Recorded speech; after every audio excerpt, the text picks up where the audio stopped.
Bonjour mesdames et messieurs, bonjour chers sœurs et frères dans le Seigneur. Je salue aussi tous ceux qui ne sont pas encore nés de nouveau. Et je prie que ma prière est que vous puissiez donner et rencontrer le Sauveur de l'humanité, Jésus-Christ de Nazareth, le merveilleux. Alléluia. Celui qui a changé, qui a transformé ma vie et celui qui me donne la vie éternelle. Alléluia. J'ai l'assurance que si je meurs aujourd'hui, je suis sauvé. Alléluia. Je bénis ce Dieu merveilleux. Alléluia. Il est Dieu. Chers frères et sœurs, mesdames et messieurs. Donc, c'est une joie immense encore pour moi en ce jour de m'entretenir avec vous. C'est un thème que Dieu me met à cœur. Alléluia. Voilà. Donc, soutenez-nous, frères. Je veux vous épargner des commentaires. Mais Dieu sait ce que nous vivons chaque jour au quotidien avec toutes sortes d'attaques. Alléluia. Mais, alléluia. Celui qui est en nous est plus fort que celui qui est dans ce monde. Alléluia. Voilà. Donc, Dieu, nous pouvons tout par celui qui nous fortifie. Alléluia. Donc, chers frères et sœurs, mesdames et messieurs, Dieu me met à cœur de parler aujourd'hui de l'œuvre de l'Esprit dans la vie du chrétien. De l'Esprit de Dieu, du Saint-Esprit dans la vie du chrétien. Chers frères et sœurs, tu entends parler beaucoup du Saint-Esprit. Oui, d'autres peuvent te dire que oui, tu as le Saint-Esprit parce que tu t'es baptisé. Oui, alléluia. Mais tu te poses la question effectivement de savoir, mais le Saint-Esprit dans ta vie, qu'est-ce qu'il fait? Alléluia. Les gens t'ont dit, tu crois que le Saint-Esprit est en toi, mais tu te poses des questions dans ton fort intérieur de savoir, mais quelle est l'activité du Saint-Esprit même au fait dans ta vie? Alléluia. D'autant pensent que lorsqu'on parle du Saint-Esprit, on fait allusion au parler en langue ou à la démonstration de la puissance de Dieu. Voilà, chers frères et sœurs. Donc, c'est tout cela que nous voulons un peu déballer pour voir qu'on appelle le travail, qu'on parle de l'œuvre, le travail qu'effectue le Saint-Esprit dans la vie du chrétien. C'est important. Et on va voir que Paul nous a donné un enseignement magistral sur ce que fait le Saint-Esprit, sur l'activité du Saint-Esprit dans notre être intérieur. Alléluia. C'est important et je bénis le Seigneur qui me donne cette révélation pour que je puisse la partager avec vous. Alléluia. Donc, nous avons des passages que nous connaissons en ce qui concerne le Saint-Esprit. Alléluia. La promesse du Saint-Esprit que nous voyons déjà dans le livre de Jean, que nous allons lire, que vous connaissez tous. Hein? Alléluia. Jean 14. Rapidement, nous allons lire. Je sais pas. Je vais lire. Si vous voulez aussi, je peux passer. Pour ne pas trop prendre du temps. Voilà. Jean 14. Jean 14 à partir du verset 25. Alléluia. Jean 14 à partir du verset 25. Je vous ai dit ces choses pendant que je demeure avec vous, mais le consolateur. Dans d'autres versions, on parlera du défenseur. Alléluia. Le paraclétos. Alléluia. Voilà. Le Saint-Esprit, que le Père enverra à mon nom, vous enseignera toutes choses et vous rappellera tout ce que je vous ai dit.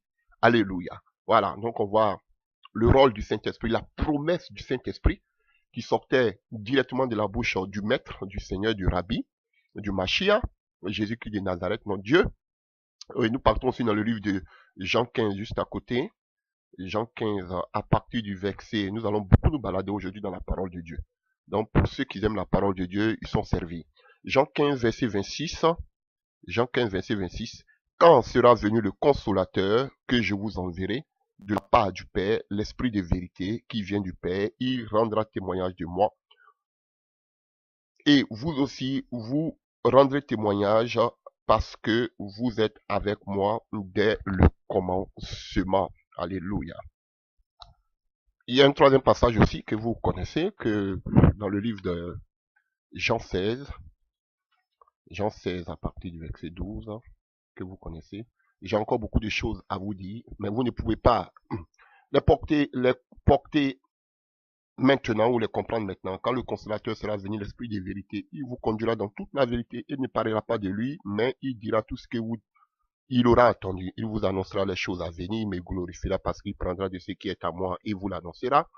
tout ce que le Père est à moi, c'est pourquoi je dis qu'il prend de ce qui est à moi et qu'il vous l'annoncera. Pourquoi le Seigneur avait besoin d'amener son esprit? Alléluia. Pourquoi il donne ses promesses aux disciples? Parce que, alléluia, l'Esprit de Dieu permettrait dans le futur aux apôtres de comprendre la révélation, la portée des paroles et des actes de Jésus. Parce que lorsqu'ils étaient avec Jésus, ils ne pouvaient rien comprendre. Alléluia. Et c'est ainsi que l'Esprit de Dieu les a illuminés pour pouvoir aussi écrire des lettres aujourd'hui qui servent aujourd'hui de socle à notre foi, qui est le Nouveau Testament. Alléluia. Donc, tous ces enseignements, alléluia, c'est par l'Esprit de Dieu qu'ils ont pu rédiger tout cela, qu'ils ont pu comprendre, qu'ils ont pu comprendre tous ces enseignements théoriques et pratiques que le Seigneur leur a pu les enseigner pendant qu'il était avec eux sur la terre. C'est seulement par le Saint-Esprit. Il les a rappelés tous ces actes qu'ils ne comprenaient pas. Quand Jésus posait des actes, il a dit encore un exemple, encore un peu de temps et je vous ne verrai plus. Les gens disent, il va où? Vous voyez, ils ne pouvaient pas comprendre ce message que Jésus donnait. Mais plus tard, alléluia, quand Jésus est parti, le Saint-Esprit est venu, il a enlevé les écailles pour qu'ils comprennent tout ce que le Seigneur leur avait enseigné. Seul le Saint-Esprit pouvait le faire. Alléluia, pour faire tomber les écailles de leurs yeux. C'était vraiment primordial, important. Et ils pouvaient mieux écrire, ils pouvaient mieux parler de ce qu'ils avaient vécu, parce que maintenant le Saint-Esprit leur rappelait toutes choses et il a donné la révélation, il a donné qu'on appelle l'explication des actes et des paroles de Jésus-Christ de Nazareth, posées par Jésus-Christ. Est-ce que vous arrivez à comprendre? Donc c'était important pour que les écailles tombent, pour qu'ils puissent nous enseigner aujourd'hui, et c'est par rapport à tout ce que, comme Paul dit, souvent il dit, ce qui vient du Seigneur, ce que le Seigneur avait dit, alléluia. Voilà. Donc, tout ce qu'ils avaient appris du Maître, maintenant, l'Esprit de Dieu est venu les enseigner. Il est venu leur rappeler tout ce que je vous avais dit pendant que j'étais avec vous sur terre. Mais ils ne comprenaient pas pendant qu'ils marchaient avec Jésus. C'est plus tard avec la venue de l'Esprit de Dieu que maintenant, ils ont pu comprendre les enseignements que leur donnait Jésus-Christ de Nazareth. Quand on voit tout aussi le passage que nous avons lu dans le livre de Jean 15 à partir, c'est seulement l'introduction, soyez patients. Jean 15 verset 16 où le Seigneur dit, verset 26, quand le Seigneur sera venu, quand le défenseur, le Saint-Esprit, le Paracléton, ce que vous voulez, sera venu, celui que je vous enverrai d'auprès le Père, l'Esprit de vérité qui vient du Père, il rendra lui-même témoignage de moi. Donc ce que vous devez comprendre aussi, chers frères et sœurs, c'est que comme les disciples, le Saint-Esprit est aussi un témoin, parce qu'il va rendre témoignage. Parce que quoi? Il vient du Père. Le Saint-Esprit vient du Père. C'est l'Esprit du Père. C'est l'Esprit de Jésus-Christ de Nazareth. Il était là depuis le commencement, depuis la création. L'Esprit de Dieu se mouvait au-dessus des eaux. Donc, le Saint-Esprit aussi est un témoin. Alléluia. Et les disciples aussi sont des témoins. Parce que dès le commencement, ils étaient aussi avec Jésus-Christ de Nazareth. Donc, c'était des témoins. Le Saint-Esprit qui est un témoin et aussi les apôtres qui sont un témoin. Parce que pour Acte 1, verset 8, Jésus dit, attendez d'abord le véritable témoin que le Saint-Esprit va venir et il va vous donner la mission d'être aussi des témoins comme lui. Alléluia. Est-ce que vous comprenez? Donc, il va rendre témoignage parce qu'il vient du Père. Donc, il connaît mieux le Père. Et aussi, eux aussi seront des témoins parce qu'eux aussi, ils étaient aussi auprès de Jésus-Christ. Ce sont des témoins oculaires, comme Jean le dit, Luc le dit du moins, dans l'introduction de son livre, dans le livre des Actes des Apôtres. Et pour finir, quand vous prenez Matthieu 16, alléluia, on est toujours dans la promesse du Saint-Esprit. Et la promesse, c'était pour les apôtres. C'est vrai, nous aussi, on était édifiés sur le fondement des apôtres. Donc nous recevons aussi cette même grâce. Alléluia. Mais, quand on prend aussi Matthieu et Jean, et Jean 16 à partir du verset 12, il y a encore beaucoup de choses à vous dire, comme nous l'avons lu tantôt. Alléluia. Donc on sait que le Saint-Esprit, c'est un autre Jésus. Alléluia. Quand il dit un autre Jésus, parce que c'est l'Esprit de Jésus. Alléluia. Donc il va enseigner celle que Jésus a enseignée. Vous comprenez? Et il va prolonger ce que les apôtres n'ont pas pu comprendre, comme je vous disais tantôt. Alléluia. Voilà. Donc, il va donner la révélation, si vous voulez, en quelque sorte, l'illumination aux apôtres. Alléluia. Par l'inspiration. Il va inspirer les apôtres. Ils vont enseigner les apôtres. Si c'est que déjà ils avaient appris avec le Maître, et si le prolongement de ce que même le Maître avait déjà dit. Mais c'est le Saint-Esprit seulement qui pouvait le faire. Alléluia. Voilà. Parce que Pierre ne comprenait pas les paraboles du Seigneur. Les apôtres ne comprenaient pas les paraboles du Seigneur. Il fallait seulement que le Saint-Esprit dise, j'ai beaucoup de choses, mais le Saint-Esprit va venir, il va vous ouvrir les yeux. Il va vous enseigner tout ce que j'avais dit. Il va pas aller sur autre chose. Il va pas vous enseigner qu'on appelle le surnaturel. Mais les paroles que j'ai annoncées, c'est ça. Il va vous ouvrir les yeux. Il va vous ouvrir l'entendement pour que vous puissiez comprendre. Alléluia. Voilà. C'est ce que d'autres appellent, qu'on appelle le réma, la parole révélée. Alléluia. Vous comprenez, chers frères et sœurs? On parle ici, on ne parle pas seulement du réma, la parole révélée, mais on parle aussi de la parole écrite, parce que Jésus s'est appuyé aussi sur la parole. Jésus a dit des choses qui étaient dans la loi. Donc, alléluia. Donc, l'Esprit de Dieu allait venir ouvrir leur entendement pour qu'ils puissent comprendre. Jésus a dit beaucoup de choses, mais ils ne comprenaient pas. Seul l'Esprit de Dieu pouvait ouvrir leur entendement. Et voilà pourquoi ils avaient besoin du Saint-Esprit. Alléluia. Avant d'être des témoins, l'Esprit de Dieu déjà devait descendre. Alléluia. Regardez la prédication majestueuse de qu'on appelle de Pierre le jour de la Pentecôte. Si le Saint-Esprit n'était pas descendu devant et sur lui, il ne pouvait pas prêcher tout ce qu'il a prêché le jour de la Pentecôte par le kérigme. Alléluia. Mais quand le Saint-Esprit est descendu sur lui, alléluia, ce n'est pas venu seulement Pierre le jour de la Pentecôte. C'est vrai qu'il y a eu un grand miracle, c'est qu'il y a eu des personnes qui ont été converties, qui ont été baptisées, alléluia, ces jours. Mais le plus grand miracle, c'est la prédication de Pierre. Quelle inspiration! Où Pierre a tiré tout cela? Parce que maintenant le Saint-Esprit avait illuminé son entendement pour lui dire qui était réellement ce Jésus-Christ de Nazareth. Alléluia. Il pouvait prêcher, alléluia, qu'on appelle la venue du Seigneur, la mission du Seigneur. Alléluia. Pourquoi le Seigneur était venu et comment fallait-il faire pour être sauvé? Où Pierre l'avait appris. Paul ne l'avait pas appris, Pierre ne l'avait pas appris, pardon. Mais c'est le Saint-Esprit qui lui a enseigné tout cela quand le Saint-Esprit est descendu sur lui. Chers frères et sœurs, donc vous comprenez, c'était vraiment important que cela se fasse. Donc, ici, on parle de la promesse du Saint-Esprit. Alléluia. Donc, frère, c'est un acte qui se fait, alléluia, c'est vrai, de façon extérieure, le Saint-Esprit vient. Parce qu'on voit que le jour de la Pentecôte, l'Esprit de Dieu est descendu sur eux. Alléluia. Jésus et ses apôtres, ils pouvaient souffler sur eux pour qu'eux aussi reçoivent le Saint-Esprit. Alléluia. Mais le Saint-Esprit ne se fait pas seulement de façon extérieure.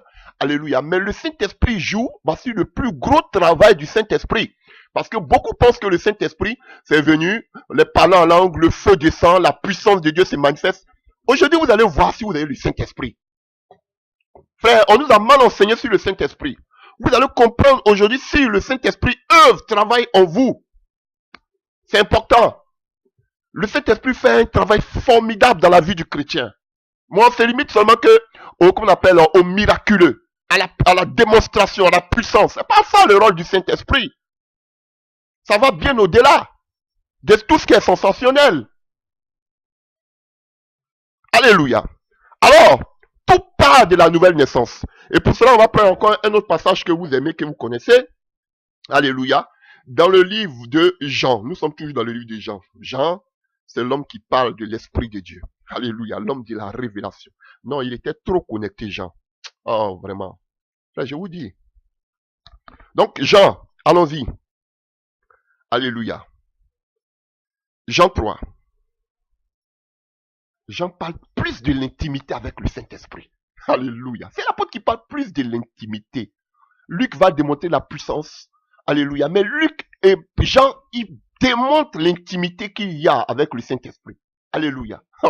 Oh, il pouvait mettre même sa tête sur qu'on appelle sur l'épaule, sur la poitrine de Jésus. Alléluia. Lorsque Pierre s'affole, Jean est calme et puis il dit, voici le maître. Alléluia. Il avait cette intimité. C'est l'apôtre de l'intimité. Et tellement qu'il avait l'intimité, Dieu pouvait lui révéler l'Apocalypse. Intimité. Oh, alléluia. Allons-y. Allons-y. Mais Paul était aussi un grand serviteur de Dieu parce que n'oublions pas que Paul était le premier parmi les apôtres à écrire. Donc, quand Jésus parle, quand Paul parle de la divinité de Jésus et qu'on appelle Dieu fait chair, Paul avait déjà reçu en vent. Jean a écrit plus tard. Vous voyez? Quand Jean dit au commencement était la parole, mais Paul l'avait déjà reçu au début. Parce que Paul a écrit avant tous ses apôtres. Il est venu le dernier, lui-même il dit, j'ai travaillé plus que tous. Il est venu le dernier, mais il a écrit le premier. Alléluia. Donc, allons-y, continuons. Donc, voyons ce qui se passe. Jean 3, une histoire que vous connaissez, à partir du verset 1. Mais il eut un homme d'entre les pharisiens nommé Nicodème, un chef des Juifs qui vient, lui auprès de Jésus de nuit et lui dit, Rabbi, nous savons que tu es un docteur venu de Dieu, car personne ne peut faire ces miracles que tu fais si Dieu n'est avec lui. Jésus lui répondit, en vérité, je te dis, si un homme ne naît de nouveau, il ne peut voir le royaume de Dieu. Donc, chers frères et sœurs, si tu n'es pas né de nouveau, si tu n'as pas vécu la naissance d'en haut, comme dit d'autres versions, alléluia, on va décortiquer ce que c'est que la naissance d'en haut. Alléluia. Tu ne peux pas être sauvé. Alléluia. Si tu n'as pas expérimenté cette nouvelle naissance, qui est une œuvre intérieure, de l'être intérieur, une transformation systématique opérée par le Saint-Esprit, tu ne peux pas être sauvé, quelles que soient tes grosses offrandes, quel que soit le fait que tu es ami de pasteur, quel que soit le fait que tu as fait un baptême par immersion, tu parles en langue, alléluia. Tu ne peux pas être sauvé, même si tu fréquentes une église, frère, ou, je sais pas, une congrégation. Si tu n'as pas expérimenté ce qu'on appelle la nouvelle naissance, tu ne peux pas être sauvé. C'est là le danger. Et ça, c'est une condition sine qua non pour être sauvé. La nouvelle naissance, la naissance d'en haut. Alléluia. Alors continuons.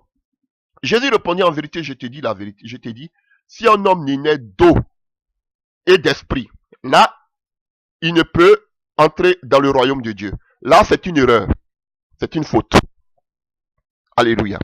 D'autres versions te diront, ah bon, on va te parler de cela. La nouvelle naissance ou la naissance, ou renaître d'en haut, frère, c'est le seul passage, vous pouvez dire naître d'en haut, alléluia, naître d'en haut ou naître de nouveau, c'est la même chose, alléluia. Mais c'est dans le livre de Jean seulement qu'on parle de la nouvelle naissance. Le livre de Jean seulement qui parle de la nouvelle naissance. Il n'y a pas un autre passage qui parle de la nouvelle naissance. Alléluia. Et la nouvelle naissance, elle se fait dans l'intimité, dans l'intérieur, dans l'homme intérieur. Frère, c'est important. Pour vous dire en quelque sorte que si tu n'as pas une intimité avec Dieu, personnellement, tu ne peux pas être sauvé. Il y a un autre passage, même pas à 100%, comme parle, alléluia, comme on appelle, Jean 3, verset 5. On le voit dans le livre de Matthieu 1 à partir du verset 15. On va lire Matthieu 1 à partir du verset 15. Marc du moins. Marc 1 à partir du verset 15. Alléluia. Voyons ce que dit le Seigneur Jésus-Christ. Après que Jean eut été livré, Jésus alla dans la Galilée prêchant l'évangile de Dieu et disant, le temps est accompli et le royaume de Dieu est proche. Repentez-vous et croyez à la bonne nouvelle. Donc, en quelque sorte, voici ce que c'est que la bonne nouvelle et qu'on appelle là. Et ici, selon que Jésus l'a dit, voilà ce que c'est que la nouvelle naissance. Alléluia. Se repentir pour pouvoir et accepter la bonne nouvelle pour être sauvé. Mais ici, Jean va plus en profondeur. Alléluia. Et il parle d'une histoire qui s'est déroulée entre Jésus-Christ et le docteur Nicodème. Et qu'est-ce qu'il dit ici? On était en Jean 3, à partir du verset 5. Alléluia. Comme un homme peut-il naître une fois vieux, s'exclama Nicodème. Il ne peut tout de même pas retourner dans le ventre de sa mère et renaître. Et Jésus dit vraiment, je te l'assure, réplique Jésus, à moins que tu ne naisses d'eau. La vraie version, c'est naître d'eau, c'est-à-dire d'esprit. Frère, vous voyez, l'erreur. Dans d'autres versions, vous allez voir, si tu ne nais d'eau et d'esprit. Mais le grec nous dit, cette conjonction est là, peut aussi avoir le sens de c'est-à-dire. Donc, c'est-à-dire, si tu ne nais d'eau, c'est-à-dire d'esprit. Donc, quand il dit que si tu ne nais d'eau ici, ça veut dire que si tu ne nais d'esprit, tu ne peux pas voir le royaume de cieux. Est-ce que vous comprenez? Alléluia. Et vous pouvez voir aussi, cette parole que Jean dit, se réfère aussi au livre d'Ézéchiel 36, à partir du verset 25. Alléluia. Et lisons ce que dit Ézéchiel 36, à partir du verset Bon, 23. Quand je serai sanctifié par vous, sous les yeux, je vous retirerai d'entre les nations, je vous rassemblerai de tous les pays, et je vous ramènerai dans votre pays. Je répandrai sur vous une eau pure, et vous serez purifiés, et vous, excusez-moi, j'ai tellement marqué même que je ne vois plus rien, alléluia. Et vous purifierez de toutes vos souillures et de toutes vos idoles. Je vous donnerai un cœur nouveau et je mettrai en vous un esprit nouveau. Donc cette eau pure là, c'est un esprit nouveau. Et tu dois passer par la nouvelle naissance. Donc le peuple d'Israël devait passer par la nouvelle naissance en étant purifié de l'eau pure, de tous les péchés. Et il devait avoir un esprit nouveau. C'est une nouvelle naissance. Ah oui, donc l'eau, quand il parle de l'eau ici, il parle de l'esprit. La nouvelle naissance s'effectue seulement que par le Saint-Esprit. Ah, on va arriver à là tout à l'heure. Vous allez comprendre aujourd'hui, si vous avez l'esprit de Dieu, vous n'allez plus vous laisser prendre par ces faux prophètes qui disent l'esprit de Dieu, power. Non, c'est pas ça le Saint-Esprit. Puissance, démonstration, c'est pas ça le Saint-Esprit. Vous allez voir aujourd'hui si vous avez le Saint-Esprit. Donc, la nouvelle naissance opérée par le Saint-Esprit qui est en nous. Alléluia. Alléluia. Donc, la purification par l'eau, chers frères et sœurs, est une image de l'œuvre du Saint-Esprit. Alléluia. Mais l'eau aussi est régulièrement, alléluia, utilisée dans le judaïsme comme symbole de la procréation. Oui, l'eau. C'est une image de la procréation dans le judaïsme. Alléluia. Alléluia. Donc, quand on parle de l'eau ici, on fait donc allusion à la nouvelle naissance. À une nouvelle naissance passant du physique au spirituel. Alléluia. Parce que quand on parle de l'eau, dans le judaïsme, on parle de la procréation. Donc, il y a naissance. Donc, nous devons naître de nouveau. Et cela se fait seulement que par le Saint-Esprit. C'est ce que le Seigneur a dit ici à Nicodème. Donc, chers frères et sœurs, si tu n'as pas le Saint-Esprit, tu ne peux pas voir le royaume des cieux. Ah, c'est pas moi qui ai dit, hein? C'est ici. C'est ce qu'il a dit à Nicodème, qui était un docteur. Nicodème, tu peux avoir tous les enseignements. Mais si tu n'as pas le Saint-Esprit, tu ne peux pas être sauvé. On arrive tout à l'heure. Waouh, c'est puissant. Donc ici, tout part de la nouvelle naissance. Quand tu deviens chrétien, tu acceptes le Seigneur, tu passes par les eaux du baptême, alléluia, en nouveauté de vie.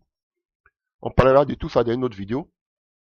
Et maintenant, l'Esprit de Dieu vient opérer un changement radical systématique dans ta vie, dans ton être intérieur. Rien à voir avec ce qu'on a vu en Jean 14, Jean 16.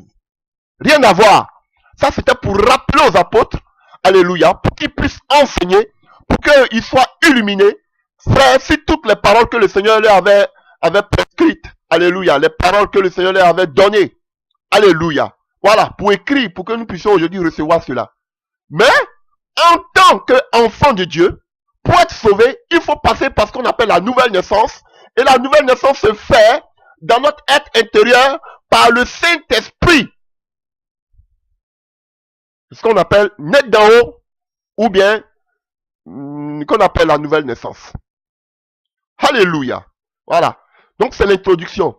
Maintenant, quand le Saint-Esprit vient en nous, quand nous sommes maintenant nés de nouveau ou d'en haut, le Saint-Esprit maintenant il est en nous. Jésus-Christ a dit à Nicodème, tu dois recevoir le Saint-Esprit. Ok, Nicodème dit, j'ai compris. Maintenant, je suis baptisé, tout le Saint-Esprit en moi. Maintenant, quel est le travail que le Saint-Esprit fait dans ma vie? C'est ça qui est notre enseignement d'aujourd'hui. Qu'est-ce que fait le Saint-Esprit en moi? Est-ce que le Saint-Esprit doit venir en moi pour que je parle en langue seulement? Voilà, c'est ça. C'est ce que nous voulons voir. Et Paul nous a donné un enseignement magistral, comme je le disais tantôt, sur l'œuvre du Saint-Esprit dans la vie du chrétien, qui commence par la nouvelle naissance, qui s'opère par le Saint-Esprit. Et je vous dis, c'est le seul passage de Jean qui parle de la nouvelle naissance. S'appuyons aussi sur Ézéchiel 36, que nous voulons de lire. Jean seul.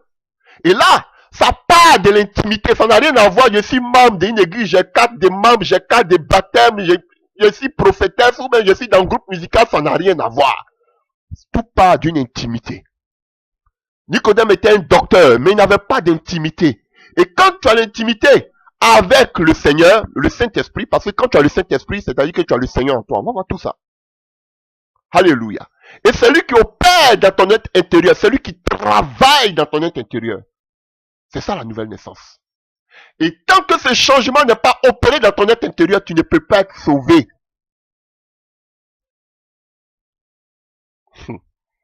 Or, allons-y maintenant dans le livre de Romains, où Paul nous fait un enseignement, quel mot je peux utiliser, prodigieux, alléluia, ou bien majestueux, alléluia.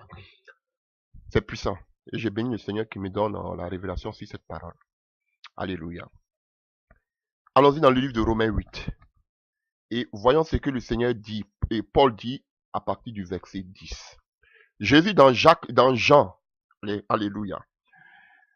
Dans Jean, excusez-moi, souvent vous voyez que je fais un peu d'erreur parce que ce sont des choses que je ne prépare pas comme ça, hein, je prends et puis tac, tac, tac, et puis on est dedans. Alléluia. Donc, comprenez-moi. Donc, alléluia. Dans le livre de Romains, donc vous pouvez comprendre que souvent, il y a certaines choses que je saute, voilà, parce que c'est improvisé. Donc, dans le livre de Romains, dans le livre de Romains, tout à l'heure dans le livre de Jean, Jésus a dit à Nicodème, chers frères et sœurs, que si tu n'as pas l'Esprit de Dieu, c'est ça l'eau, si tu n'es pas d'eau, si tu n'es pas d'esprit, alléluia, il n'a pas dit seulement du baptême. Tu peux être né du baptême, tu peux être baptisé, et puis tu ne peux ne pas être sauvé. Mais il n'a pas dit que si tu n'es pas né d'eau et d'esprit, si tu n'es pas né de baptême, parce que beaucoup pensent que quand on parle d'eau ici, on fait allusion au baptême, c'est archi faux. L'eau ici, c'est le Saint-Esprit. Donc tu peux être baptisé et puis ne pas être sauvé. Parce que Jésus n'a pas dit que si l'homme ne naît pas de baptême et d'esprit. C'est pas ce qu'il a dit. Il dit si tu ne nais pas d'esprit. Donc vous pouvez faire n'importe quelle sorte de baptême. Vous baptisez en longueur de journée comme c'est le mandat et le ministère de certaines personnes de baptiser. Tu peux être baptisé mais sans être sauvé. Tant que tu ne vis pas la vie de l'esprit. Mais vous allez voir le travail colossal que fait l'esprit. Chers frères et sœurs. Donc il est important. Rien à voir avec le baptême. Mais il faut ce qu'on appelle le Saint-Esprit qui travaille par la nouvelle naissance. Et il a dit que tu dois avoir l'Esprit de Dieu qui travaille en toi. Et lisons ici Romains 8 à partir du verset 10. Et il dit, Paul dit ici quoi? Alléluia. Si vous voulez à partir de quelqu'un, bon, à partir du verset 9, mais 9b, pas 9a, mais 9b. On va revenir sur 9a. 9b, qu'est-ce que 9b nous dit? Si quelqu'un n'a pas l'esprit de Christ, il ne lui appartient pas. C'est ce que Jésus a dit à Nicodème. Nicodème, c'est beau, tu es docteur, tu parles beaucoup, tu parles bien, c'est beau, tu as des diplômes, c'est bon, tu connais toute la loi, c'est bon, c'est bon, c'est bon. Mais, si tu n'es pas né d'esprit, tu ne peux pas être sauvé. Et Paul dit ici, c'est lui quelqu'un qui n'a pas l'esprit de Christ, il ne lui appartient pas. Alors que le Seigneur Jésus vient prendre celui qui lui appartient. Il vient prendre son épouse. Donc si tu n'as pas l'esprit de Jésus-Christ de Nazareth, tu ne fais pas partie de l'épouse. Tu peux faire partie d'une congrégation. Tu peux être membre, tu as ta carte de membre baptisé, confirmé. Alléluia. Tu peux faire partie de la chorale. Mais si tu n'as pas l'esprit de Christ, si tu ne vis pas une intimité, tu n'es pas chrétien. Ah, tout le monde va dire, bon, même moi j'ai l'esprit de Christ, moi j'ai l'esprit de Christ. Mais on va voir, avec tout ce que le Saint-Esprit fait, tu vas voir si tu as vraiment l'esprit de Christ en toi. Alléluia. Donc Paul continue pour dire que si l'esprit de Christ en toi, c'est Christ lui-même qui est en toi. Et il prend à partir du verset 10. Et si Christ est en vous, le corps, il est vrai, est mort à cause du péché, mais l'esprit est vie à cause de la justice. Et si l'esprit de celui qui a ressuscité Christ d'entre les morts habite en vous, celui qui a ressuscité Christ d'entre les morts rendra aussi vie à votre corps mortel par son esprit qui habite en vous. Ainsi donc, frères, nous ne sommes point redevables à la chair parce que vivre selon la chair. Pour vivre selon la chair, si vous vivez selon la chair, vous mourrez. Mais si vous vivez par l'esprit, faites mourir les actions du corps. Bon, on va en revenir là. Mais qu'est-ce que je vais vous dire? Je veux vous dire tout simplement que quelqu'un qui a l'esprit, comme Jésus a dit à Nicodème, tu dois naître d'esprit. Paul nous dit que cet esprit-là, alléluia, c'est l'esprit de Christ. Quand tu as cet esprit en toi, c'est Jésus-Christ que tu as dans ta vie. Alléluia. Et Pierre va nous dire que tous ces apôtres de l'Ancien Testament, même avant, parce que qu'on appelle Abraham était prophète, il était avant l'Ancien Testament, avant la loi. Mais tous ces prophètes-là, ils avaient l'esprit de Christ en eux. Chers frères et sœurs, est-ce que vous comprenez? Donc, quand tu reçois l'esprit de Dieu dans ta vie, c'est Jésus-Christ que tu reçois dans ta vie. Donc, si tu n'as pas l'esprit de Jésus en toi, c'est que tu n'as pas Jésus en toi. Alléluia. Donc, quand vous voulez demander aux gens, parler de leur conversion, ne parlez pas trop de dans quelle église tu es, quel est ton pasteur, tout. Est-ce que tu as une intimité avec le Saint-Esprit? Parce que si tu as une intimité avec le Saint-Esprit, c'est que tu as une intimité avec Jésus. Et tu dois savoir maintenant ce que le Saint-Esprit opère dans ta vie lorsque tu es né de nouveau. Quand tu es né de nouveau, on voit. Parce que Jésus a donné quelque chose de vaste. Tu dois naître d'esprit. Mais ça veut dire quoi? Est-ce qu'on ne vous explique pas? Oui, naître d'esprit là, ça veut dire quoi? Naître de nouveau là. Oui, on dit c'est le Saint-Esprit qui opère en toi, mais il opère quoi? C'est ce que nous allons voir. Alléluia. Et Paul nous dit ici que quelqu'un qui n'a pas l'esprit de Dieu, il n'est pas chrétien. Il n'a pas dit quelqu'un qui n'a pas fait le baptême, hein? Il dit quelqu'un qui n'a pas l'esprit de Dieu. Il n'appartient pas à Christ. C'est clair.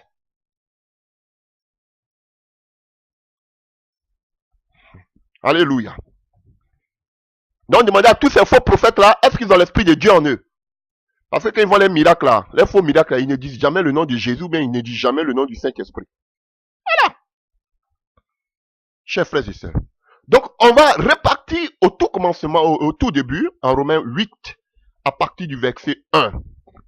Maintenant, donc, il n'y a plus de condamnation pour ceux qui sont unis à Jésus-Christ. Dans d'autres versions, on vous dit là, il n'y a donc maintenant aucune condamnation pour ceux qui sont en Jésus-Christ, qui marchent non selon la chair, mais selon l'esprit. Vous voyez cette partie selon la chair, mais selon l'esprit. Hein?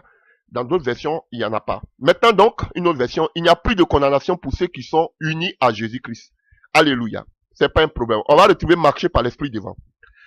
Première des choses, on continue au verset 2. Car la loi de l'esprit qui nous donne de la vie dans l'union avec Jésus-Christ t'a libéré de la loi du péché et de la mort. La première transformation, la première œuvre que le Saint-Esprit fait dans ta vie quand tu es né de nouveau, alléluia. Qu'est-ce que fait l'Esprit? Alléluia. Le Saint-Esprit,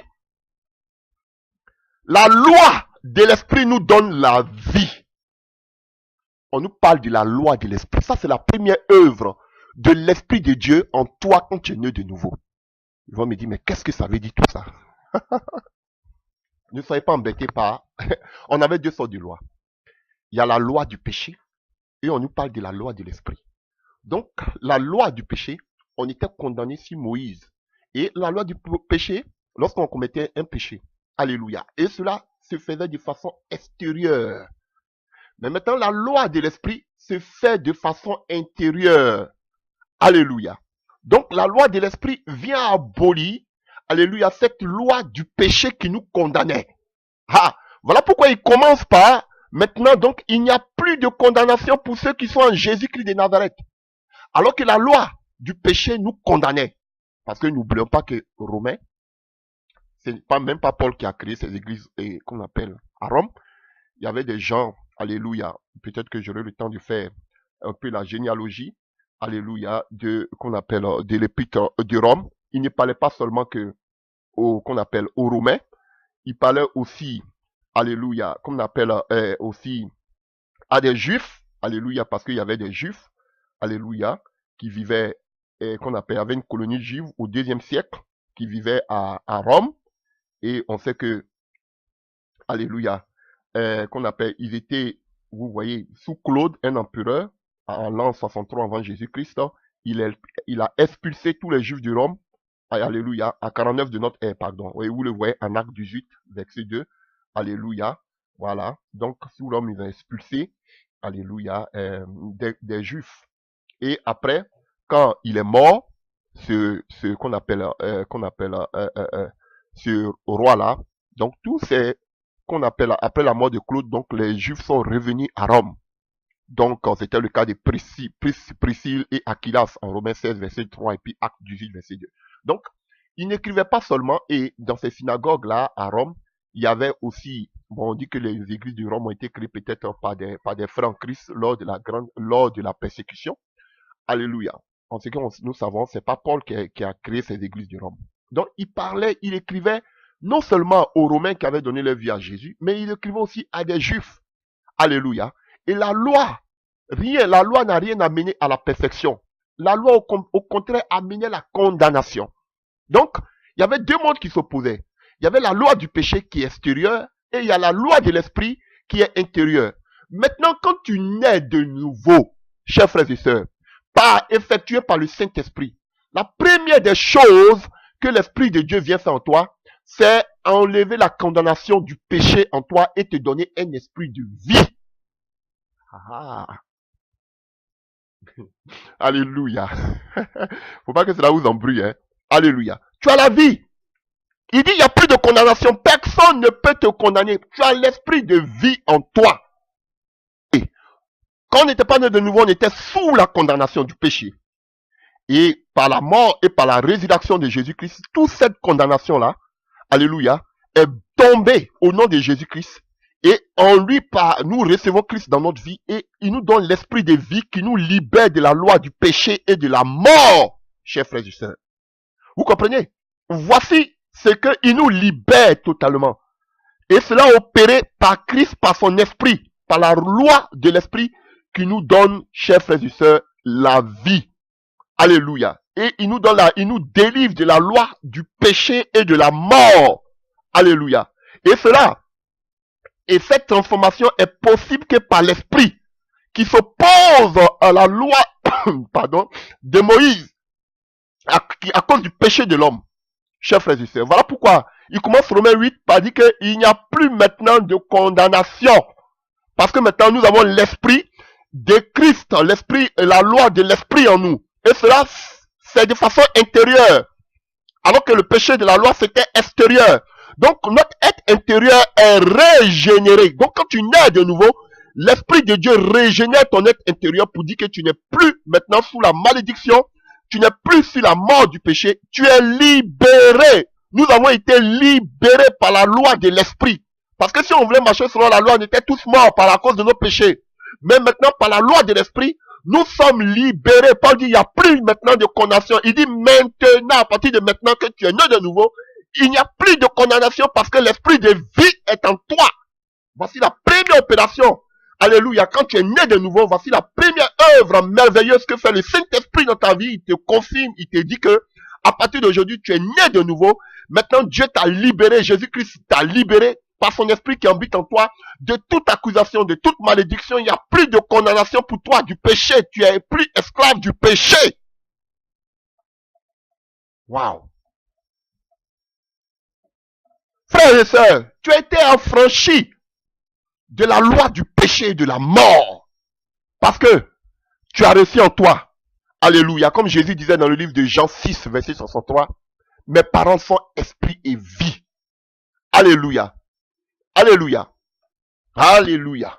Et il dit, c'est l'esprit qui vivifie. C'est l'esprit qui donne la vie. La loi donne la mort. Toujours dans le même passage de Jean 6, verset 63. Alléluia. Et il parle même dans 1 Corinthiens 15 à partir du verset 45. On peut le lire. 1 Corinthiens 15 à partir du verset 45. On parle des deux Adam. Alléluia. S'il y a un corps animal, il y a aussi un corps spirituel. C'est pourquoi il est écrit, le premier homme, Adam, devient une âme vivante. Adam était une âme vivante. Alléluia. Le dernier Adam est devenu un esprit vivifiant. Alléluia. Donc, en acceptant Christ, tu as un esprit vivifiant. Un esprit, alléluia, de vie. Alléluia. Parce que Adam a péché, Adam est mort. Le nouveau Adam vient pour nous donner la vie par sa mort et par sa résurrection. C'est ça la foi. La foi du chrétien, c'est fondé sur la mort et la résurrection de Christ. Et de la même manière que nous sommes morts par le péché avec Christ, nous ressuscitons en nouveauté de vie. Donc tu as la vie éternelle. Lorsque tu acceptes Jésus-Christ, lorsque l'Esprit de Dieu en toi, il te donne qu'on appelle l'assurance que tu es devenu maintenant enfant de Dieu. Il n'y a plus de condamnation pour toi. Tu n'es plus sous la loi du péché et de la malédiction. Alléluia. Oh, cher frère, même si je dois faire 3 vidéos, c'est important. Parce que ce sont des enseignements qu'on ne nous donne pas tous les jours. Frère, et c'est ce que Paul continue ici à dire. En effet, au verset 2 de Romains 8. En effet, la loi de l'esprit de vie en Jésus-Christ m'a affranchi de la loi du péché et de la mort. C'est ce que Paul ici le dit. Tout ce que j'ai dit là, voici ce que Paul résume ici. En Romains 8, verset 2. En effet, la loi de l'esprit de vie en Jésus-Christ m'a affranchi de la loi du péché et de la mort. Car, chose impossible à la loi, parce que la loi condamnait. Parce que la chair l'a rendu sans force. Dieu a condamné le péché dans la chair en envoyant à cause du péché son propre fils d'une chair semblable à celle du péché. Et cela, afin que la justice de la loi fût accomplie en nous. Alléluia. Donc vous comprenez, chers frères et sœurs, donc maintenant, il nous a affranchis par la mort de Jésus-Christ. Il nous a affranchis de cette malédiction, du péché et de la mort. C'est ce que Paul explique ici. Ça, c'est la première œuvre. Quand nous sommes nés de nouveau. Et la deuxième œuvre qui vient, nous le voyons maintenant au niveau de Romains 8, à partir du verset 4. La deuxième œuvre qu'opère le Saint-Esprit en nous lorsque nous sommes nés de nouveau. Voyons. Au verset 4. Alléluia. Et cela, pour que la justice prescrite par la loi soit accomplie et nous qui marchons non selon la chair, mais selon l'esprit.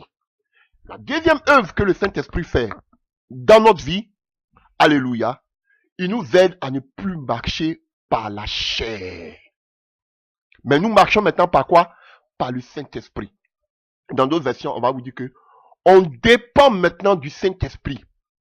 Alléluia. Il te donne l'assurance que tu n'es plus dans le péché, tu n'es plus dans la condamnation. Il dit, c'est bon, mais maintenant, tu dois marcher par l'Esprit. Tu dois plus marcher selon la chair. Alléluia. Et si vous voulez voir ce que c'est que la chair, vous connaissez tous, hein, les désirs de la chair. Alléluia. Et ce que vous devez savoir, la chair et l'esprit, c'est pas deux natures qui se posent. Alléluia. Entre elles dans la vie du croyant. C'est-à-dire que quand on parle qu'on appelle la chair et l'esprit, c'est-à-dire c'est pas deux natures qui sont en nous, qui nous dirigent. Non, c'est pas ça. Au contraire, c'est deux principes auxquels l'homme peut se soumettre. C'est-à-dire que ce sont des choses, ces deux natures qui sont dans nos vies, dans lequel, qu'on appelle par lesquelles l'homme peut dire je suis cette nature-là, qu'on appelle de la chair, ou bien je suis dépendant de l'esprit. C'est un choix. C'est pas dire que c'est, comme beaucoup nous expliquent, que c'est en nous les deux. Non. C'est-à-dire c'est un choix que qui doit être opéré. C'est ton choix personnel. Alléluia. Voilà pourquoi nous devons marcher par l'esprit pour ne pas quoi? Alléluia. Pour ne pas accomplir les désirs de la chair. C'est deux natures différentes. Pour ne pas marcher par la chair, tu dois être dépendant de l'esprit. Dans le même verset. Et c'est une tâche de l'esprit de Dieu. Alléluia. Et il y a tellement de passages qui parlent hein, de la nature de la chair. Alléluia. On a Galates 5, verset 13, que vous pouvez lire. Alléluia. Parce que si je vais lire tous ces passages, on ne va pas quitter ici. Hein. Alléluia. Alléluia. Donc, j'ai dit tout à l'heure, Galates 3. Alléluia. Galates 5, pardon, verset 13. Alléluia. Il dit, frère, vous avez été appelés à la liberté, seulement ne faites pas de cette liberté un prétexte de vivre selon la chair. Alléluia. Voilà. Nous sommes libres, il n'y a plus de condamnation. Mais quand tu n'es plus sur la condamnation, tu dois être maintenant dépendant de l'esprit. Tu dois plus marcher maintenant par la chair. Et il va au verset 19, il va parler des Alléluia.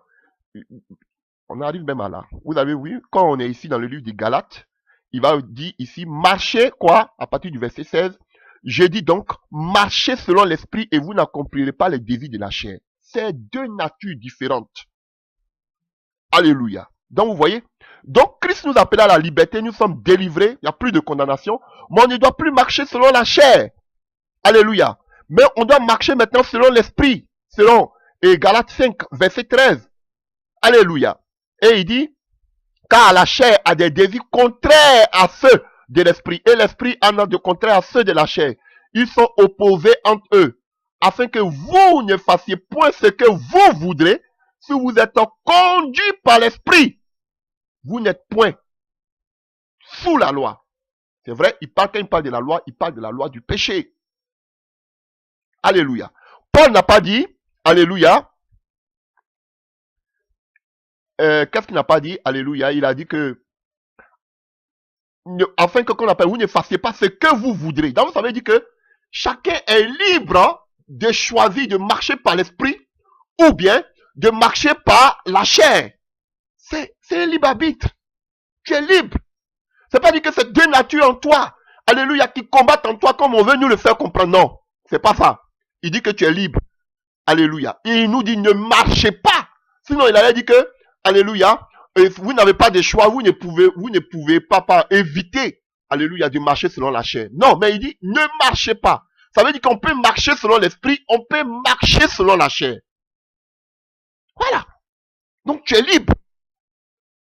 Alléluia. Et pour éviter de marcher selon la chair, l'Esprit de Dieu nous conduit. Alléluia. Nous conduit à marcher par l'Esprit. Et Paul nous dit, pour ne pas, alléluia, au verset 16 du Galates 5, alléluia, pour marcher, donc je dis de marcher selon l'Esprit et on ne va pas accomplir les désirs de la chair. Et dans d'autres versions, ils vont nous dire d'être dépendant de l'Esprit. Si tu ne veux pas marcher selon la chair, et tous les désirs de la chair sont cités là, qu'on appelle en Galates 5, verset 19, frère, tu dois être dépendant de l'Esprit. Et l'Esprit de Dieu sont affectionnés aux choses d'en haut, à la parole, à la sanctification. Alléluia. Donc si tu marches par l'Esprit, donc vous allez voir qu'il y a beaucoup de soi-disant pasteurs qui ne marchent pas par l'Esprit. Alléluia. On va voir quelques caractéristiques de quelqu'un qui marche par l'Esprit. Vous allez voir. Frère, c'est un enseignement. Beaucoup de soi-disant pasteurs révélants que vous voyez ne marchent pas par l'Esprit. Ils marchent par la chair. Beaucoup d'entre eux ne sont pas dépendants, conduits par le Saint-Esprit, mais ils sont conduits par les chairs, par leur envie. Par exemple, lisons. Or, les œuvres de la chair sont manifestes. Ce sont l'adultère, l'impudicité, l'impureté. Alléluia. Vous voyez, ça c'est la première catégorie. Et plein de faux pasteurs le font. La dissolution, l'idolâtrie, la magie, on n'en parle même pas. Ils parlent aujourd'hui, on est en train de parler aujourd'hui de, qu'on appelle, du voyage astral, qu'on appelle du surnaturel. L'idolâtrie, la magie, les inimités, les querelles. Sans parler de jalousie, les animosités, les divisions, les sectes, l'envie. Alléluia. Donc regardez tous ces pasteurs. Aujourd'hui, et la troisième, et puis on parle maintenant des livrognes, des excès de table. Ils ont tous pour Dieu leur gros ventre. Donc ils peuvent faire de belles prédications. Vous les voyez, oui, oh, c'est beau. Mais ils ne marchent pas par l'esprit. Ils ne sont pas conduits par l'esprit. Ils sont conduits par la chair.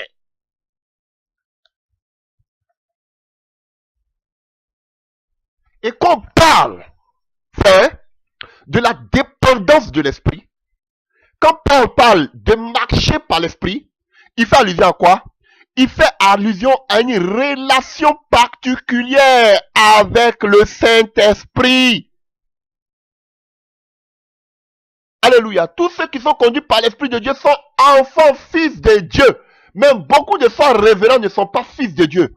Parce qu'ils ne sont pas conduits par le Saint-Esprit. Parce qu'ils n'ont pas une intimité particulière avec le Saint-Esprit. C'est ça être dépendant du Saint-Esprit. C'est ça marcher par l'Esprit. Ceux qui ne marchent pas par l'Esprit, qui marchent selon la chair, sont livrés à eux-mêmes. Ils marchent selon les désirs de leurs pensées, les désirs de leur cœur. Mais quand tu marches par l'Esprit, tu te laisses diriger dans les moindres détails de ta vie par l'Esprit de Dieu. chers frères et sœurs, tu as une relation particulière avec ton Dieu. Alléluia. Oh, alléluia. Alléluia. Donc, marcher par la chair, on parle des dévies de la chair. Vous voyez ce que le Saint-Esprit fait? Et quand tu as l'Esprit de Dieu en toi là, frère, c'est ce qui commence déjà. Quand tu es né de nouveau, c'est ce qu'il fait en toi. Il enlève la condamnation, maintenant tu as la vie. Il commence à travailler. Tu ne dois plus vivre maintenant par la chair. Tu dois te laisser conduire par l'Esprit de Dieu. Alléluia. Ils vont prendre Luc 4 pour dire que oh, Jésus a été conduit par la puissance de Dieu pour aller faire des miracles. Non. Mais en toi, Jésus, d'abord, il te fait plus marcher par la chair. Il te dirige. Alléluia. Voyons quelques passages. Oh, alléluia. Alléluia. Et voici ce que Paul nous dit dans le livre de 1 Corinthiens 3 à partir du verset 3. En effet, puisqu'il y a parmi vous la jalousie et des disputes, n'êtes-vous pas charnel et ne marchez-vous pas selon l'homme?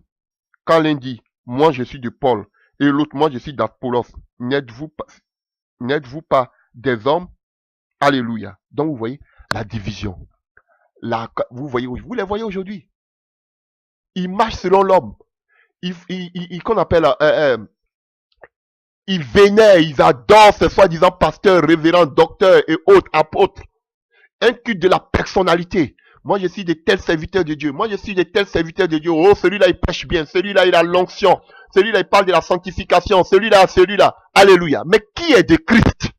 Moi, je fais partie de telle église. Moi, je suis de telle église. Moi, je suis de la compassion. Alléluia. Mon pasteur parle bien. Il a la rhétorique. Alléluia. Moi, je suis du docteur. Moi, je suis enfant du docteur Karambiri. Frère, vous voyez, ils sont... Alléluia. Mais c'est de l'homme ça, qui est de Jésus. Moi je suis de ICC. Là on a la louange. Alléluia. Mais qui est de Jésus? Vous êtes Chanel. Donc marcher par la chair, c'est marcher. Alléluia. La première définition de quelqu'un qui marche par la chair, c'est quelqu'un qui se laisse diriger par lui-même, qui prend appui sur lui-même. On a vu qu'une deuxième définition de quelqu'un qui marche par la chair, c'est quelqu'un qui marche par les hommes. Alléluia. Il veut marcher par, comme Paul l'a dit tout à l'heure dans le livre de 1 Corinthiens 3, verset 3. Alléluia. Et une troisième définition de quelqu'un qui marche par la chair, alléluia, on a vu que, alléluia, vous allez le voir ici dans le livre de 2 Corinthiens, alléluia, 2 Corinthiens 5 à partir du verset 7. 2 Corinthiens 5 à partir du verset 7. Nous sommes donc toujours pleins de confiance et nous savons qu'en demeurant dans ce corps, nous demeurons loin du Seigneur. Car nous marchons par la foi et non par la vue. Alléluia. Vous voyez, quelqu'un qui marche, alléluia, par la chair, c'est quelqu'un qui marche par la vue, par les 5 sens. L'ouïe, l'odorat, le toucher, alléluia, ainsi de suite. Alléluia. Vous voyez, chers frères et sœurs, donc c'est quelqu'un qui marche par la vue, l'apparence, la gloire de ce monde, comme tous ces soi-disant prédicateurs. Voici l'homme qui marche par la chair, la grandeur, tout ce que les yeux voient. Voilà. Et ils vont vous dire que ça c'est la puissance de Dieu. Paul dit que vous marchez par la chair. Et il continue quelque chose qui m'a bouleversé. Dans ce même passage, continuons. Nous sommes pleins de confiance et nous aimons mieux quitter ce corps et demeurer auprès du Seigneur. C'est pour cela aussi que nous nous efforçons de lui être agréable, soit que nous demeurons dans ce corps, soit que nous le quittions, car il nous faut tous comparaître devant le tribunal de Christ, afin que chacun reçoive selon le bien ou le mal qu'il aura fait étant dans son corps. Vous voyez, Paul dit que si ça ne tient qu'à lui, il veut quitter ce corps-là pour être auprès du Seigneur. Ha! Voici quelqu'un qui marche par la foi. Voici quelqu'un qui marche, alléluia, par l'esprit. Chers frères et sœurs, quelqu'un qui marche par l'esprit, frère, il doit haïr ce monde. Quelqu'un qui marche par l'esprit, frère, il veut rejoindre au plus tôt le Seigneur dans le ciel. Oui, ça c'est mes propos de tous les jours, quand je suis avec mon épouse. Frère, je suis fatigué de ce monde. Je suis fatigué de ce monde. Je vous dis la vérité, frère. Paul dit, qu'il veut rejoindre au plus tôt le Seigneur. Il veut quitter ce corps pour être avec le Seigneur dans le ciel. Voici quelqu'un qui marche par l'esprit. Et ils vous disent, ils se disent des révérends, des docteurs, des apôtres, mais ils vous disent que, comme des faux prophètes disent, vous allez aller faire combien de temps au ciel? On va revenir sur terre. C'est que si on va au ciel là, c'est pour faire seulement un vacances. Ça, ce sont des faux prophètes, des homosexuels, des gens qui parlent de activer les anges. Vous les connaissez déjà, des gens qui utilisent le Kundalini. Ces faux prophètes là qui vont vous dire, vous partez faire, on va en vacances au ciel pour 7 ans seulement et puis on revient. Donc, on va revenir vivre sur la terre. Ah, mon ami, si tu n'as pas été enlevé pour aller faire les 7 ans comme vous le dites au ciel là, si vous n'avez pas été enlevé là, frère, derrière ici là, c'est par la mort que vous serez sauvés. Et je me demande si vous serez sauvés, si vous serez ici. Alléluia. Pour vivre éternellement. Alléluia. Parce que nous n'avons plus droit encore à la deuxième mort. Chers frères et sœurs, une fois que nous sommes enlevés. Voilà, nous devenons des anges. Alléluia. Et nous allons régner, nous allons gouverner. Alléluia. Mais comme des anges, parce que nous n'aurons plus de sexe. Alléluia. Nous serons dirigés par le Seigneur, chers frères et sœurs. Donc, quand tu es déjà enlevé, frère, tu vas plus passer encore au jugement, c'est fini. Et quand tu n'es pas enlevé, c'est par la mort. Donc déjà, le fait d'être enlevé, c'est une promesse grandiose. Parce que déjà, tu es dans la gloire de Dieu. Nous sommes, comme on appelle, alléluia, nous serons, alléluia, dans les noces. Nous serons récompensés. Nous serons maintenant comme des anges. Quand je dis comme des anges, nous serons bisexuels. On n'aura plus de sexe. Alléluia. Vous voyez, et nous allons gouverner. Voilà, chers frères et sœurs. Et vous dites qu'on va revenir. Vous voyez ces faux prophètes. Pendant que Paul dit que lui-même, il a hâte de retrouver le Seigneur dans le ciel. Et vous disent non, le paradis est sur terre. Ils vont vous dire que c'est parce qu'on doit régner. C'est pas ça en fait. C'est masqué. Il parle du Kingdom Now. Régnons maintenant. Alléluia. Il veut régner sur la terre par la gloire de ce monde. Vous voyez? Donc, faites beaucoup attention. Ils vont vous dire que non, c'est parce qu'on doit revenir sur terre. C'est faux. C'est parce qu'il veut régner par la gloire sur cette terre. Ah oui, chers frères et sœurs. Donc, quelqu'un qui marche par l'esprit. Donc, vous voyez maintenant, si vos pasteurs, révélants, docteurs, tout cela, ils marchent par l'esprit. Parce que quelqu'un qui marche par l'esprit, il a affectionné aux choses d'en haut. Paul dit que lui marche par la foi, par l'esprit. Et il veut quitter vite ce corps pour aller rejoindre le Seigneur. Mais on vous dit non, on doit prospérer sur la terre. Vous allez les reconnaître s'ils ont l'esprit de Dieu. C'est pas puissance. Vous allez reconnaître aujourd'hui si vos docteurs, vos pasteurs, vos révérends, ils ont l'esprit de Dieu aujourd'hui. Alléluia. Quelqu'un qui marche par la chair. Vous pouvez le voir dans le livre de Galates 2. Paul a bien repris et qu'on appelle Alléluia et qu'on appelle Céphas. Il dit que quelqu'un qui marche par la chair, c'est quelqu'un qui vit dans l'hypocrisie. Quelqu'un qui ne marche pas droit en ce qui concerne la vérité de l'évangile. Vous pouvez voir ça dans le livre de Galates 2. Alléluia, à partir du verset. Alléluia. 13. Voilà, verset 14. Qui ne marchent pas droit selon la vérité de l'évangile. Alléluia. Qui sont des hypocrites. Alléluia. Ils ne marchent pas droit selon la vérité de l'évangile. Qui vous amène un message de l'abomination, de l'enfer, qui est la prospérité. Alléluia. Ils tordent le sens de la parole. Alléluia. À leur faire, à leur guise.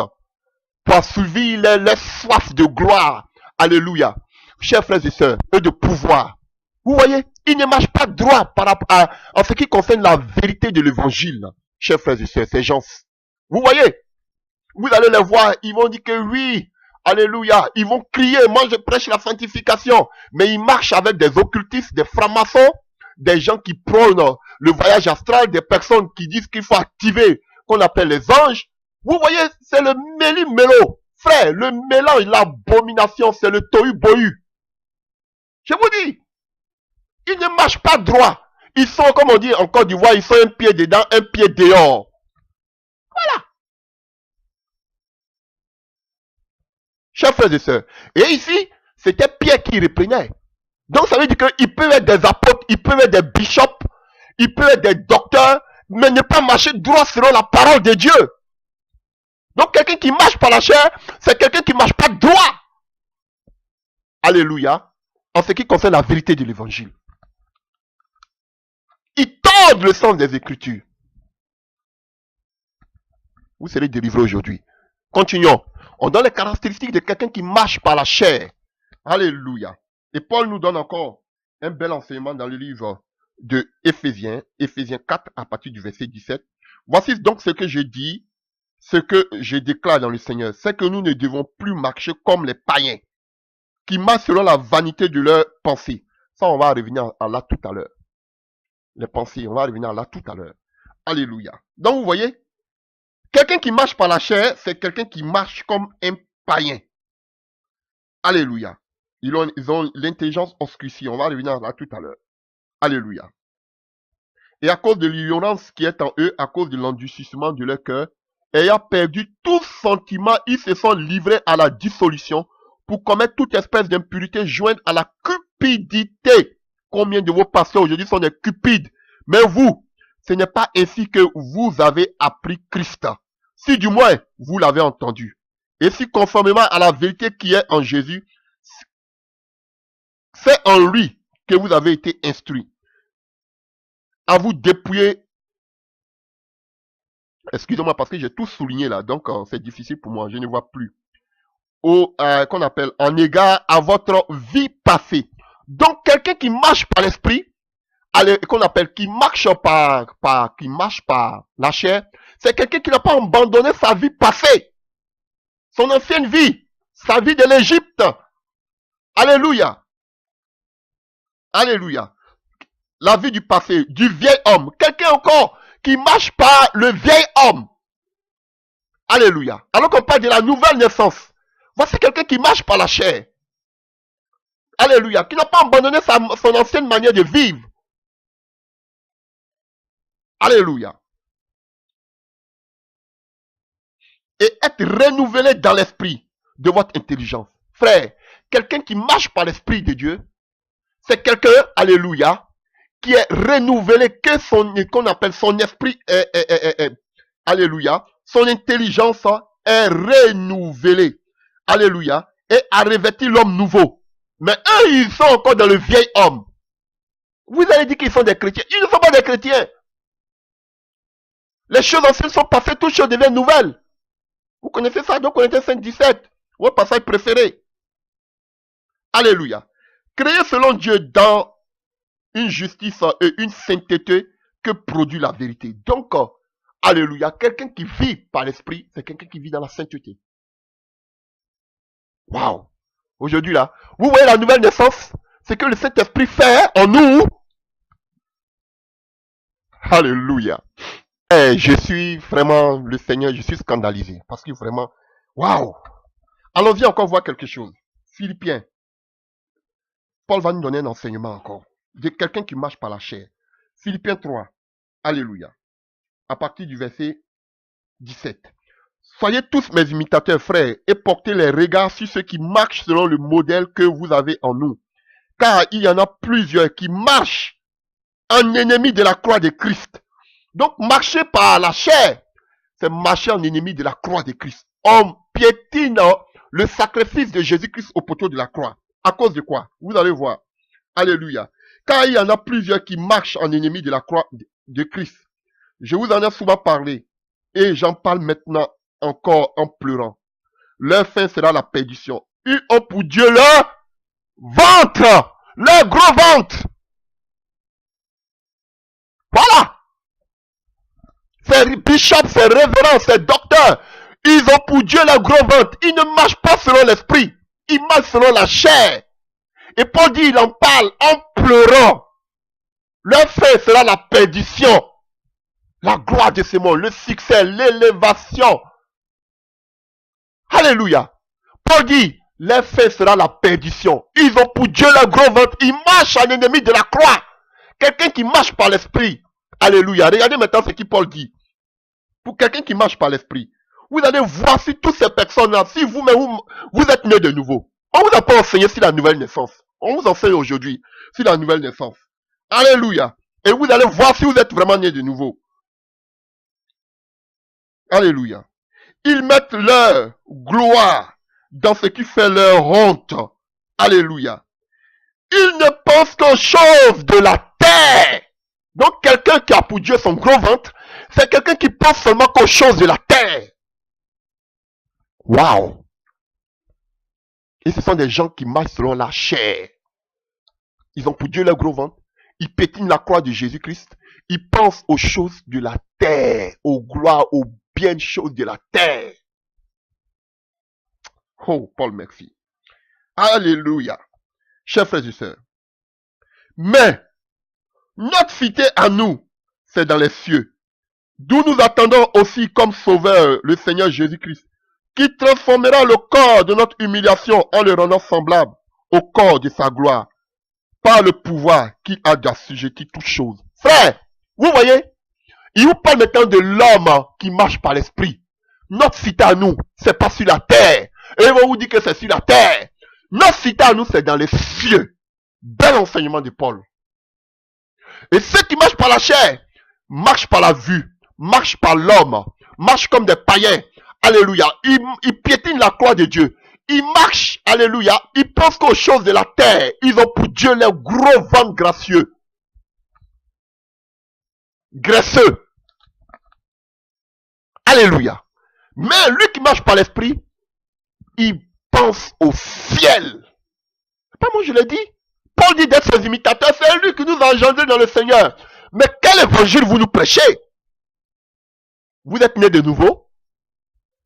Alléluia. Bishop révérend, on leur donne des respects. Putain, ils ne sont même pas nés de nouveau. Paul dit, il parle en pleurant.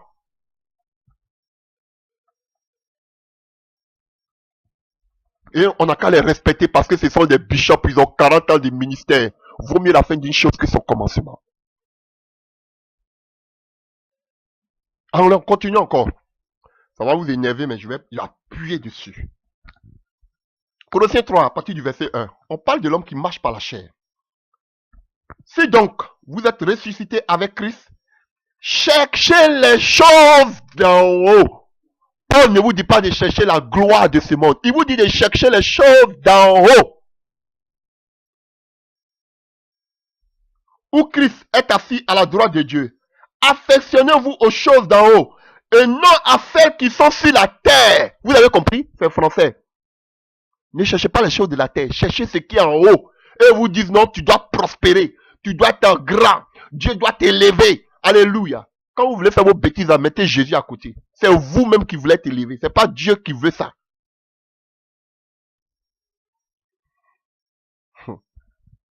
Et non à celles qui sont sur la terre. Car vous êtes morts. Et votre vie est cachée en Christ. Et Christ en Dieu.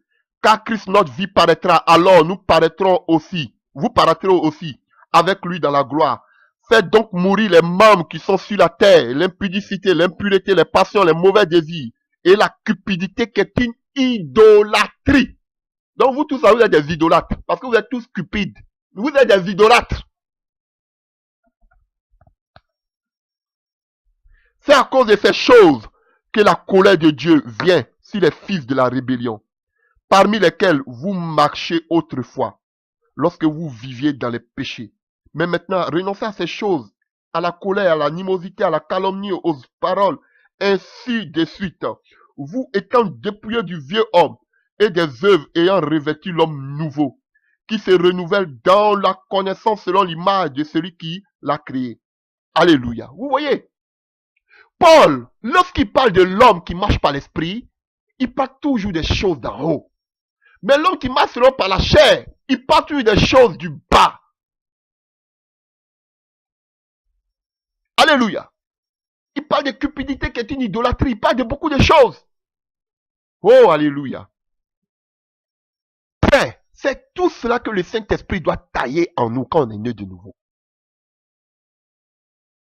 Alléluia. Et selon Pierre, on ne va pas le lire. 2 Pierre 2, 2 Pierre 3, verset 3. Alléluia. Les gens qui marchent par la chair, ce sont des gens qui marchent selon leurs propres convoitises. Des envieux qui veulent paraître. Mais quand tu marches par l'esprit, tu es affectionné aux choses d'en haut. Tu marches, alléluia, dans la vérité, selon 3 Jean 1, verset 4. Chers frères et sœurs, tu cherches à plaire au Seigneur quand, alléluia, tu marches dans l'esprit, selon 1 Timothée 4, verset 1. Et nous marchons comme lui, selon 1 Jean 2, verset 6. Voilà, marcher, alléluia, par l'esprit. et marcher selon la chair. Donc, voyez maintenant vous-même, si vous êtes né de nouveau, vous voyez si vous marchez par l'esprit, vous voyez si vos bishops, vous révélez en marche par l'esprit par rapport à tout ce qu'on vient de détailler. Alléluia.